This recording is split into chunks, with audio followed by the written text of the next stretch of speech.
जब आज मैं अपनी स्टडी कर रहा था तो मैंने पढ़ा छप्पनी अकाल के बारे में। तो पढ़ के मेरे को ऐसा लगा कि आप लोगों को बताया जाए इसके बारे में, जिससे आपको थोड़ी बहुत जानकारी होगी और शायद आपके एग्जाम में भी थोड़ा बहुत काम आ जाए, इसलिए ये जानकारी आपसे साझा की जा रही है। तो राजस्थान के बीकानेर और जोधपुर के क्षेत्र में 1956 के आसपास एक भयंकर अकाल पड़ता है, जिसे कि छप्पनी अकाल के नाम से जाना जाता है। अब यहाँ पे मैंने दो सन लिख के रख दिया, एक लिख के रखा 1899 और एक लिख के रखा 1956। इस 1956 की वजह से इसका नाम क्या पड़ा, छप्पनी अकाल पड़ा। अब ये जो अकाल होता है वो 1899 ईस्वी में ही पड़ता है, लेकिन इसे छप्पनी अकाल के नाम से इसलिए जाना जाता है क्योंकि ये विक्रम संवत है। कौन सा संवत है? विक्रम संवत। और विक्रम संवत में हम 57 साल प्लस मतलब आगे जोड़ के इसको गिनते हैं, तो 1899 में हम 57 साल प्लस करेंगे तो 1956 ये निकल के हमारे सामने आता है, जो 1956 की वजह से ही इसको विक्रमी संवत के नाम से जाना जाता है। अब विक्रमी संवत 1956 में ये अकाल पड़ता है, लेकिन वास्तविक सन इसका क्या क्या होता है, 1899। अब ये जो अकाल होता है, ये अकाल राजस्थान के बीकानेर और जोधपुर के क्षेत्र को बहुत ज़्यादा इफेक्ट पहुंचाता है, मतलब बहुत ज़्यादा नुकसान पहुंचाता है। यहाँ के लोगों की हालत बहुत ज़्यादा खराब हो जाती है। लोग इस हद तक मजबूर हो जाते हैं कि वो लोग खेजड़ी के पेड़ की जो छाल होती है, उस खेजड़ी के पेड़ की छाल निकाल निकाल कर उसका रस बना के पिया करते थे।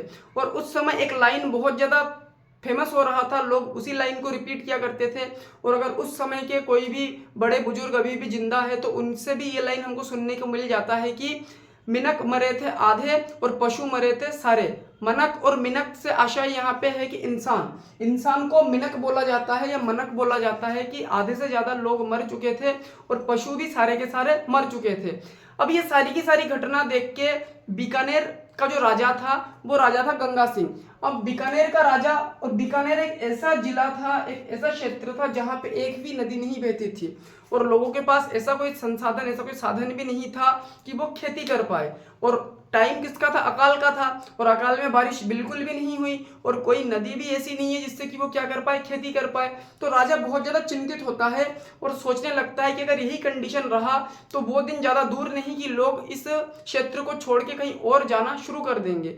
तो इसी वजह से वो क्या करते हैं, लोगों से मिलते हैं। अब लोगों से मिलके समस्या का समाधान निकालने की कोशिश करते हैं, लेकिन किसी प्रकार की कोई समस्या का समाधान नहीं निकल पाता है। अब उस समय अंग्रेजों का शासन था पूरी तरीके से। अब अंग्रेज पंजाब में अपना पूरा सिस्टम वहां पे उन्होंने बना रखा था, तो वो अंग्रेजों से मिलते हैं और अंग्रेजों से मिलके वो बातचीत करते हैं और बातचीत करके ये निष्कर्ष निकाला जाता है कि पंजाब में से सतलज नदी से होते हुए एक नहर कहाँ पे लेके आया जाएगा, राजस्थान के क्षेत्र में लाया जाएगा, जिससे कि यहाँ पे क्या की जा सके, फसल की जा सके और इस अकाल से निपटा जा सके। तो सबसे पहले 1927 में, कब? 1927 में राजस्थान में पहली नहर बनाई जाती है, जिसे कि गंगा नहर के नाम से जाना जाता है और जो कि पंजाब से लाया जाता है। कहाँ से लाया जाता है? पंजाब से। और किसकी वजह से लाया जाता है? गंगा सिंह, मतलब जो गंगा सिंह राजा था उस राजा की सपोर्ट से और अंग्रेजों के द्वारा ये नहर बन के तैयार होती है। और 1927 में राजस्थान में पहली नहर आती है और वो भी कहाँ से आती है? पंजाब से। अब पंजाब से नहर राजस्थान के अंदर बन के आती है। अब यहाँ के जो किसान थे, कहाँ के?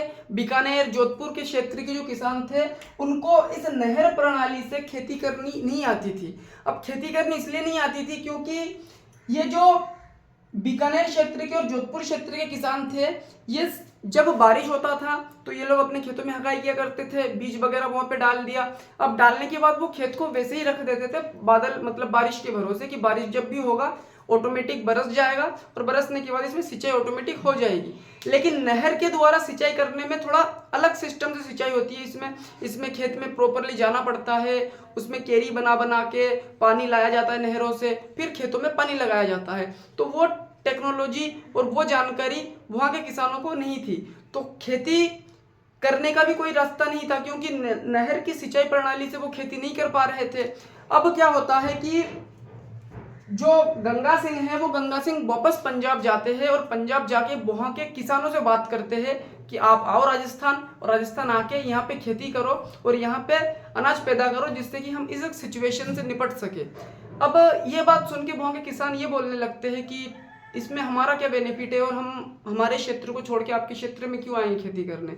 तो वो जो राजा होता है, वो जो गंगा सिंह होता है, वो गंगा सिंह ये बताते हैं कि आप आओ, अगर आपको कोई फायदा नहीं हुआ तो फिर आप यहाँ से निकल जाना।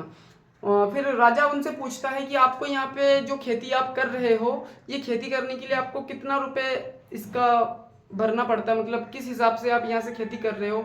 तो वो किसान, जैसे फॉर एग्जांपल मैं बताऊं, वो लोग ने, वहाँ के किसानों ने बोला कि हम 1 बीघा खेती के लिए मान लो 1 लाख रुपए देते हैं। कितने देते हैं, हम 1 बीघा खेत लेते हैं मुनाफे से, और 1 लाख मतलब 1 बीघा खेती करते कितने में, 1 लाख रुपए में। तो गंगा सिंह ने बोला कि मैं तुमको 1 लाख रुपए में 10 बीघा खेत दूंगा। कितना दूंगा, 10 बीघा खेत, और उसी कीमत में दूंगा, और तुमको और ज़्यादा सुविधा भी प्रोवाइड करवाऊंगा। आप आओ और यहाँ पे क्या करो, खेती करो। तो उनकी बात सुन के वो किसान क्या करते हैं, पंजाब के क्षेत्र से राजस्थान के क्षेत्र में आते हैं, और यहाँ के बीकानेर, जोधपुर के क्षेत्र में, या जो भी रेतीला क्षेत्र, रेगिस्तान का क्षेत्र है, जहाँ पे नहर की सिंचाई प्रक्रिया से खेती करना किसानों को नहीं आता था, वो आके सिखाते हैं, और इसके बाद जाके फिर पूरा धीरे धीरे सिस्टम स्टेबल हो जाता है। तो ये था 56वीं अकाल के बारे में थोड़ी बहुत जानकारी जो आपको बताया गया है।